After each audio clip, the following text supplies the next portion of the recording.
Anyway good evening बेटा।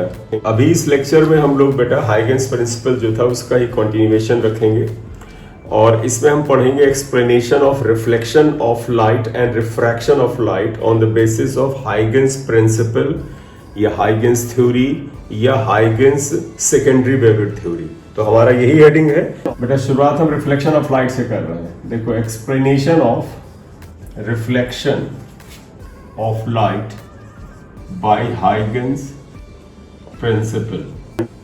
देखिए इसमें कॉन्सेप्शन मेन इंपॉर्टेंट है। Reflection of incident wave front और रिफ्लेक्टेड वेव फ्रंट का डायग्राम बना पाना ये थोड़ा ज्यादा काबिलियत। अदरवाइज लॉज ऑफ रिफ्लेक्शन को प्रूव करने का क्या मतलब हुआ बेटा? Angle of incidence is equal to angle of reflection and incident ray, reflected ray and normal lie in same plane. बस यही तो प्रूव करना है। तो ले दे के हमारा मेन कार्य यहां पर बेटा जानते क्या है? वो है डायग्राम बना पाना। तो जरा से इसे देखिएगा ध्यान से। इसमें देखो हम ऐसे ले रहे हैं, ये एक रिफ्लेक्टिंग सरफेस है, जैसे मिरर लाइक सरफेस है, ये रिफ्लेक्टिंग सरफेस है। ये हमने ले ली रिफ्लेक्टिंग सरफेस। मान लीजिए जेड जेड डैश से हमने डिनोट कर लिया। अब आप देखिएगा होगा क्या इस पे दो बेटा। जब हम पैरेलल लाइट रेज लेंगे तो तुम्हें पता है जब लाइट रेज पैरेलल होती हैं तो वेव फ्रंट जो होता है प्लेन वेव फ्रंट होता है। तो हम यहाँ पैरेलल लाइट रेज ले रहे हैं, दो पैरेलल लाइट रेज आती हैं, इसका तो इन्फिनिटी से आ रही है। अब ये लाइट रे है I1 और इसे I2 मान लेते हैं। ये आती हैं और यहाँ टकराती हैं। थोड़ा सा अभी साथ मत बनाइएगा, जब कॉन्सेक्शन बनाते हैं तो थोड़ा सा उसमें हमें जरूरत के हिसाब से चेंज करना पड़ता है। थोड़ा इन रेज को दूर लेते हैं, मतलब पैरेलल रेज लिया जिससे डायग्राम बहुत ही ऐसा ना हो कि कंजस्टेड बन जाए, इसलिए पैरेलल रेज को ऐसे लिया। देखो ये लाइट रे I1 और इसको भी हम लेबलिंग कर लेंगे। ये लाइट रे I2, दो पैरेलल लाइट रे आती हैं और इस मिरर पर, इस मिरर के इस एंड पर, इस एंड पर या इस पॉइंट पर और इस पॉइंट पर टकराती है। आप जरा सा देखिएगा, अगर मैं यहां पर एक नॉर्मल बना दूं तो तुम्हें पता है ये एंगल ऑफ इंसिडेंस के बराबर है। नॉर्मल हम यहां भी बना सकते हैं, तब ये एंगल ऑफ इंसिडेंस हो जाएगा। Both are same.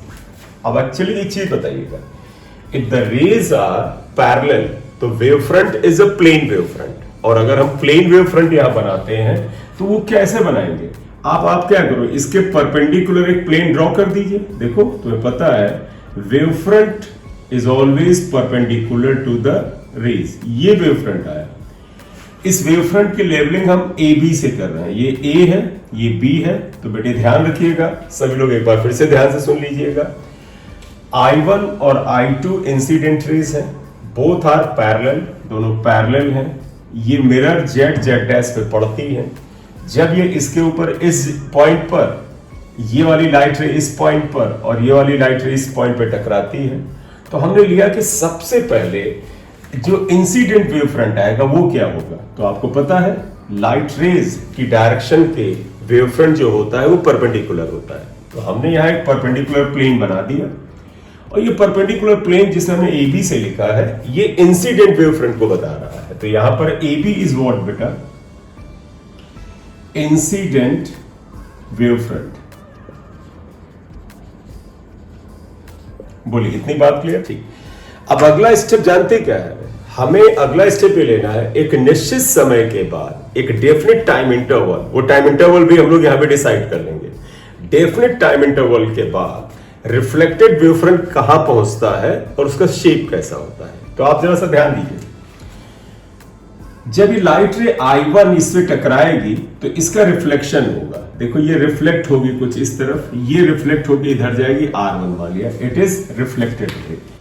तो ये बेटा R आएगा, ये I था, तो ये नॉर्मल हमने लिया था। या तो देखिएगा हमने क्या लिया बेटा? A पर जब ये इंसिडेंट रे पड़ी, it is reflected along AR1 के अलोंग ये लाइट रे चली गई। सिमिलरली यहां आइएगा, ये लाइट रे भी यहां से रिफ्लेक्ट होगी और इस तरफ जाएगी। दोनों पैरेलल दिखाइएगा, दोनों को पैरेलल बनाइएगा, ये जाएगा एक निश्चित टाइम इंटरवल के बाद हमें रिफ्लेक्टेड वेव फ्रंट को शो करना है कि उसका लोकेशन क्या है। तो तरीका समझिएगा, जब ये लाइट रेज I1 और I2 mirror Z Z dash से टकराती हैं, तो सबसे पहले ए पर लाइट रे आके मिरर पे टकराती है। आप देखो, सबसे पहले जब ये यहां पे टकराई तो इस वाली लाइट रे का ये पॉइंट जो था यहां पर था, यानी कि इस लाइट रे को जाकर के इस पॉइंट बी डैश पे टकराने में थोड़ा समय लगेगा, बी डैश पे टकराने में थोड़ा समय लगेगा। तो हम यही लेने जा रहे हैं। फर्स्ट ऑफ ऑल, लाइट रे is reflected from the point A along AR1। जितनी देर में A यहां से इधर की ओर जा रहा होगा, उस दौरान B पर जो वेवफ्रंट का सेकेंडरी वेवलेट थी, तुम्हें याद है कि वेवफ्रंट के सारे मीडियम पार्टिकल एक नए सोर्स की तरह काम करते हैं। तो जिस समय A से लाइट रे इस डायरेक्शन में जा रही होगी, B पर जो आपकी सेकेंडरी वेवलेट है वो स्पीड ऑफ लाइट से इस तरफ आगे बढ़ रही होगी और B डैश पे टकराएगी। तो हम इसी टाइम को ले रहे हैं। क्या? Suppose B reaches to B dash in time delta t। अगर ये डेल्टा t टाइम में B डैश तक पहुंचती है, तो B से B डैश तक जाने में जो उसने दूरी तय की डेल्टा t, तो ये दूरी बेटा आप ध्यान रखिएगा, B डैश अभी लिखा देंगे हम, is equal to C delta t आ जाएगा। क्यों? क्योंकि C is the speed of light, delta is the time from B to B dash, therefore B dash would be equal to speed into time interval। बोलिए, इतनी बात clear है? चलिए, इसे मैं अभी एक्सप्लेन कर दूंगा, आप चिंता मत करिएगा। तो अब चलिए मैं एक पॉइंट लिखाता चलता हूं। यहां पर क्या लिखोगे? AB is incident wave front, I1 and I2 are incident rays। आप साथ लिखते चलिएगा, incident rays। पहले हम ये लिख रहे हैं, first of all medium particle at A is reflected by the mirror z dash। मतलब सबसे पहले A पर जो मीडियम पार्टिकल होगा that will be reflected by the mirror z dash, और किस डायरेक्शन में? along AR1 डायरेक्शन में यहां से लाइट रेज रिफ्लेक्ट होगी। अब हम यहां क्या ले रहे हैं? इस दौरान B से जो आपका मीडियम पार्टिकल है और उससे निकलने वाली सेकेंडरी वेवलेट्स B डैश की तरफ जा रही होगी। तो आप लिखोगे meanwhile secondary wavelets starting from B reaches या अप्रोचेस लिख देना, अप्रोचेस towards B डैश की तरफ अप्रोच करते हैं। अब हम यही ले रहे हैं, let time from B to B dash is delta t, then B dash equal to C delta t, equation 1 आ जाएगा। और जहां पर C को क्या कहोगे बेटा? स्पीड ऑफ लाइट है, उससे आप स्पीड ऑफ लाइट यहां तक लिख लो। वाली वैल्यू C डेल्टा t के बराबर है, यहीं पर हम लिख लेते हैं, सभी लोग लिख लो। हमने कहा AB इंसिडेंट वेव फ्रंट है, I2 और I1 इंसिडेंट रेज हैं, they are normal to wave front AB wave front के ऊपर सारे मीडियम पार्टिकल एक नए सोर्स की तरह काम करते हैं, हाइगेंस प्रिंसिपल के जो पास्टुलेट से उसके अकॉर्डिंग, और इसलिए AB के ऊपर सिचुएटेड मीडियम पार्टिकल में से वो पार्टिकल जो A पर है सबसे पहले इस मिरर से टकराएगा, और जब टकराएगा तो ये इस डायरेक्शन में सेकेंडरी वेवलेट्स को एमिट करेगा, और secondary wavelets are propagating along AR1 with the speed of light. Meanwhile medium particle starting from B are also approaching towards B dash. अब देखिएगा बेटा, सिर्फ B और A ही नहीं है, सबका आएगा। हम एक्सट्रीम लेते हैं। तुम कहोगे सर B वाला यहां से टकरा के ये गया, अब बताओ बेटा, सॉरी A वाला यहां से टकरा के इधर की ओर गया, तो आप बताओ बेटा, A के बाद मान लो ये पार्टिकल है, तो ये जाके यहां पे टकराएगा और ये इधर जाएगा। इसी तरह ये आएगा मीडियम पार्टिकल, यहां टकरा के ऐसे रिफ्लेक्ट होगा, ये वाला यहां रिफ्लेक्ट होगा, और आखिरी वाला हमने माना यहां तक आने में t टाइम लेता है या डेल्टा t टाइम लेता है। बोले, इतनी बात क्लियर? तो हम क्या कर रहे हैं कि AB के ऊपर जो सेकेंडरी सोर्स ऑफ लाइट है, जो मीडियम पार्टिकल है, they keep emitting secondary wavelets with the speed of light in that medium, and these secondary wavelets keep colliding with the mirror between A to B and reflected along their directions. But secondary wavelet starting from B reaches to B dash in the time delta t, therefore this distance is C delta t. इतनी बात clear है? चलिए अब अगला देखिएगा, असली खेल क्या है। हमें पता करना है कि जब ये रिफ्लेक्टेड वेव इधर गई तो आप देखो बेटा, जितनी देर में ये लाइट रे या यहां से निकलने वाली सेकेंडरी वेवलेट इधर गई, हमें यही पता करना है। बेटा ध्यान रखिएगा, जिस समय ए वाला मीडियम पार्टिकल ए पर था, उसी समय वेव फ्रंट ए बी का जो बी पार्टिकल था वो बी पर था। तो ध्यान रखिए, जैसे ही ए आकर के मिरर से टकराया, बी यहां था बेटा, तो जब बी बी डैश तक पहुंचा तो उसने समय डेल्टा टी लिया। तो जब बी बी डैश तक पहुंच रहा था, उस समय ए वाली सेकेंडरी वेवलेट्स इस डायरेक्शन में कहीं जा रही थी। हमें यही पता करना है कि इस टाइम इंटरवल डेल्टा टी में ए से स्टार्ट होने वाली सेकेंडरी वेवलेट्स कितनी दूरी तय करेंगी। तो आप जानते ही हो डेल्टा टी टाइम है, सी स्पीड ऑफ लाइट इस मीडियम में सेम ही होगा। तो ऑब्वियस सी बात है, ए से स्टार्ट होने वाली सेकेंडरी वेवलेट्स इस मीडियम में डेल्टा टी टाइम में सी डेल्टा टी के बराबर की ही दूरी तय करेंगी। तो आप यहां पर क्या लिखोगे, इन टाइम डेल्टा टी, या टाइम इंटरवल लिख लीजिएगा, time interval delta T secondary wavelets starting from A covers distance. और इसको मैं यहां पे डायग्राम में, बेटा मैं डिस्टेंस जो लिख रहा हूं अभी डायग्राम में शो नहीं किया है, यहां लिख रहा हूं फिर शो करता हूं। Covers distance A dash and that would also be equal to C delta T. मैं बना रहा हूं, समझिएगा, मतलब जितनी देर में बी बी डैश पे पहुंचा, ए डैश पे कहीं पहुंचेगा, और ए से ए डैश के बीच की दूरी सी डेल्टा टी होगा। अब तुम कहोगे sir A dash which is equal to C delta T, इसको लोकेट कैसे करें? तो बड़ा सिंपल सा काम करना, take A as centre, A को सेंटर मानो बेटा, और सी डेल्टा टी की रेडियस लो, और यहां पर जैसे होता है ना कंपास, इससे हमने सेंटर माना, सी डेल्टा टी की रेडियस लेकर के यहां पर एक आपने सर्कुलर या स्फेरिकल आर्क लगा दिया। कायदे से तो स्फेरिकल होगा क्योंकि स्फेरिकल वेव फ्रंट होता पॉइंट सोर्स से, स्फेरिकल आर्क लगा लिया। तो आप क्या लिखोगे, now take A as centre and draw circular, हालांकि बेहतर होगा spherical arc of radius a dash. Now envelope a dash b dash is reflected wavefront.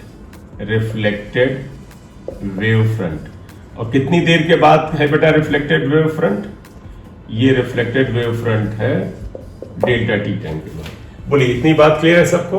In triangle A B dash and A dash B dash, ये दो triangle ले रहा है। मतलब हमने वो दो ट्रायंगल लिए जिसमें इंसिडेंट वेव फ्रंट और रिफ्लेक्टेड वेव फ्रंट, अगर आप गौर से देखें तो हमने कौन से ट्रायंगल लिए? आप बेटा देखिएगा, हम अगर गौर से देखें यहाँ पे तो हमने कौन से ट्रायंगल ले रखे हैं, यहाँ पे देखिएगा, हमने जो एक इंसिडेंट वेव फ्रंट वाला ट्रायंगल है ये लिया है, और एक रिफ्लेक्टेड वेव फ्रंट वाला लिया है। जरा इनमें आइएगा, देखिएगा, हमने अभी प्रूफ किया है कि ये वाली साइड इसके बराबर है। तो हमने क्या प्रूफ किया है, A dash equal to B dash and that was C delta T. दूसरा आइएगा, ये एंगल 90 होता है क्योंकि वेव फ्रंट और लाइट रेज 90 होती, ये एंगल भी 90 होगा। तो लिखोगे angle A B dash equal to angle A dash B dash, both equal to 90 degree. लिखना और लिख देना, since wave front is perpendicular to rays. और तीसरा आइएगा, देखो इन दोनों ट्रायंगल में ए बी डैश जो है ये कॉमन है and A B dash is common. बताओ तीन प्रॉपर्टी अगर मैच कर गई, यहां पर क्या आ रहा है बेटा, यहां पर आ रहा है एंगल, साइड एंगल आ रहा है ना, साइड और एंगल। इन दोनों ट्रायंगल में देखो ये दो साइड सेम हो गई, कॉमन साइड का मतलब ये हुआ कि दो साइड वो भी सेम ही हो गए, और ये एंगल हो गया। तो ये ट्रायंगल दोनों कॉन्ग्रुएंट हो गए बेटा। ये कॉन्ग्रुएंसी की है या सिमिलरिटी की कंडीशन है? कॉन्ग्रुएंसी की। हाँ ठीक है, अब आप वही लिखो बेटा, देयरफॉर आप ये लिखोगे ट्रायंगल ए बी डैश जो है it is congruent to A dash B dash. Angle B A B dash is equal to angle B dash A, that is I dash is equal to R dash, यानी ये वाला angle इसके बराबर आ गया। लेकिन अब एक चीज और देखिएगा बेटा, बताइएगा ये एंगल अगर आई डैश आ गया तो ये वाला एंगल आप बताइएगा, ये वाला एंगल जो हो जाएगा ये 90 माइनस आई डैश आ जाएगा। और ये भी तुम्हें पता है कि वेव फ्रंट जो है वो रेज के साथ 90 डिग्री होता है, तो ये जो एंगल आ जाएगा बेटा, ये वाला एंगल आ जाएगा, ये आई डैश के बराबर आ जाएगा। बोले बेटा, अरे सिंपल सा है, बताओ बेटा। देखो ये वाला पूरा एंगल मैं यहाँ बिगाड़ना नहीं चाहता, ये यहां से यहां तक ये पूरा एंगल 90 होगा, तो अगर मैं कह दूं I plus 90 minus I dash equal to 90 आएगा, तो इसका मतलब I equal to I dash हो गया ना। चलिए मैं लिख, हाँ अब देखो मैं यहां लिख रहा हूं, जरा देखिएगा, ये ट्रायंगल आप समझ गए, ये आई डैश आ गया, ये वाला ट्रायंगल 90 माइनस आई डैश आ गया। देयरफॉर अब मैं लिख रहा हूं, देयरफॉर देखिएगा ये एंगल आई है, आई प्लस ये वाला एंगल 90 माइनस आई है, 90 माइनस सॉरी ये वाला एंगल 90 माइनस आई डैश है, 90 माइनस आई डैश। तो देखो बेटा ये पूरा एंगल तो 90 है, that would be equal to 90, therefore 90 90 cancel हो गया, तो आई इक्वल टू क्या हो जाएगा, आई डैश। सिमिलरली इधर आ जाइएगा, देखो बेटा ये आर डैश है, तो ये वाला एंगल 90 माइनस आर डैश आएगा। इसी क्वेश्चन को x1 लिख लो। सिमिलरली देखिएगा, सिमिलरली यहां आइएगा, बताइएगा 90 minus R dash plus R equal to 90। देखो बेटा 90 minus R dash plus R equal to 90, ये कैंसिल हुआ, therefore I is equal to sorry therefore R dash is equal to R. इसको ऐसे कर देना, I dash equal to I. Actually हम ये करना चाह रहे थे, क्या हमने शुरुआत में कॉन्ग्रुएंसी से प्रूव कर दिया था कि I dash R dash same है, आई डैश ये है, आर डैश ये है। इससे हमने ये भी साबित कर दिया कि आई डैश वास्तव में आई ही है, आर डैश वास्तव में आर है। तो बताओ इस इक्वेशन के अकॉर्डिंग अगर आप बताएं, देयरफॉर आप फाइनली क्या लिख सकते हैं, I dash is I, R dash is R. इसका मतलब angle of incidence is equal to angle of reflection. आपने ये किया कि ये एंगल 90 है, ये साइड इसके बराबर है, ये कॉमन है, ये दोनों ट्रायंगल कॉन्ग्रुएंट हो गए। कॉन्ग्रुएंसी में ये आ गया कि इंसिडेंट वेवफ्रंट ने जो ये एंगल बनाया था आई डैश, रिफ्लेक्टेड वेवफ्रंट ने एंगल बनाया था आर डैश, ये दोनों बराबर होंगे कॉन्ग्रुएंसी की कंडीशन से। ये और ये दोनों बराबर है, हम यहां पे लिख करके ये बैठ गए। आप चाहे तो इसे स्टार इक्वेशन लिख लें, ठीक है। इसके बाद हम आ गए, ये देखो नॉर्मल था, ये एंगल आई डैश है, तो ये 90 माइनस आई डैश आएगा। फिर देखो बेटा ये जो वेव फ्रंट होता है लाइट रेस के साथ 90 डिग्री होता है, इसलिए बेटा ये आई डैश ये हटा लो, आई और 90 माइनस आई डैश 90 आएगा, वही हमने लिखा है। आई यानी this angle plus 90 minus I यानी this angle is equal to 90। Cancel हुए ये दोनों, I dash equal to I आया। इसका तो ये जो आई डैश था वास्तव में इंसिडेंट एंगल के बराबर था, क्योंकि हमारी डेफिनेशन में जो एंगल ऑफ इंसिडेंस है that is the angle made by incident rays with the normal.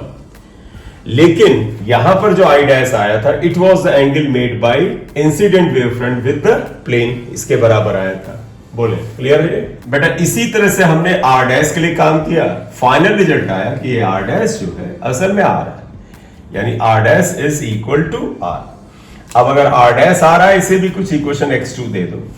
अब आप देखो इस इक्वेशन से आई डैश की जगह आई लिख दीजिए, आर डैश की जगह आर लिख दीजिए, क्योंकि R dash is R. Angle of incidence equal to angle of reflection. तो ये चीज वापस यहां लिख देते हैं, आई इक्वल टू आर यानी angle of incidence is equal to angle of reflection. ये प्रूफ करना था क्योंकि हमें एक्सप्लेन करना था लॉज ऑफ रिफ्लेक्शन। अब अगला स्टेटमेंट अगर आप नहीं लिख पाए हैं तो भी बेटा आप बताइए, यहां तक ये खत्म कर लिया बेटा, ये क्वेश्चन x2 तक लिख लिया सबने, ठीक है।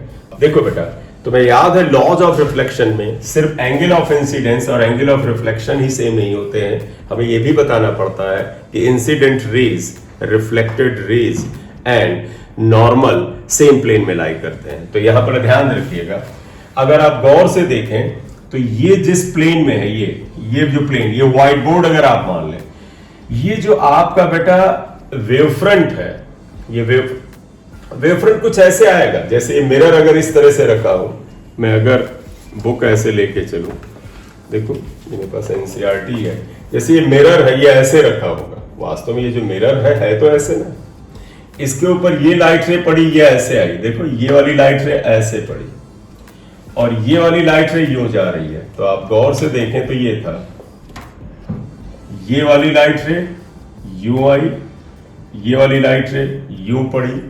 तो आप बताइएगा, अगर लाइट रे ये जा रही है तो वेव फ्रंट कैसा होगा? आपको पता है लाइट रे अगर ऐसे आ रही है तो वेव फ्रंट तो ये जो था ना, ये वाला, ये तो ऐसे होगा ना, बोले। तो अगर आप गौर से देखें, ये जो वेव फ्रंट है, वेव फ्रंट देखिएगा बेटा, ये वेव फ्रंट जो है वो वास्तव में ऐसे है, ये वेव फ्रंट ऐसे है, ये। तो आप लिखिएगा, since incident wave front and reflected wave front are in the same plane, therefore incident ray, reflected ray and normal lie in same plane, which is explanation of laws of reflection, which is explanation of laws of reflection.